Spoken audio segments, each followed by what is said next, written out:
CBSE Rechecking 2025 Step-by-Step Guide to Apply for Class 10-12 Revaluation. CBSE Revaluation Date 2025. The Central Board of Secondary Education CBSE will soon release the schedule for the recertification and revaluation of CBSE Result 2025.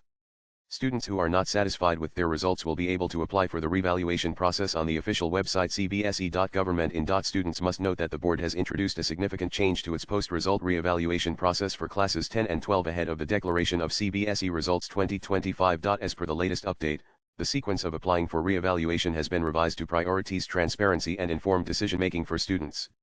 The board will release detailed guidelines for applying for photocopies of evaluated answer books and for submitting verification or revaluation requests. And obtain photocopy of evaluated answer sheet. Step 1. Visit the official CBSE portal cbse.government.in. Step 2. Click on Apply for Answer Book. Step 3. Enter required details such as roll number, class, and subject. Step 4. Pay the applicable fee. Step 5. Download the photocopy once it's available. Verification of marks. After obtaining the photocopy, students can verify if marks were calculated correctly. Step 1. Return to the official CBSE website cbse.government.in. Step 2. Click on Apply for Re-verification. Step 3. Pay the application fee and submit the application. Step 4. Save the acknowledgement re-evaluation of specific answers. Only students who have obtained the photocopy can apply for re-evaluation. Step 1. Select up to 10 questions per subject for re-evaluation. Step 2. Pay the applicable fees. Wipe left for next video. Step 3. Submit the application through the same portal. Students must note that the marks after re-evaluation are final and cannot be changed again. Latest blogs.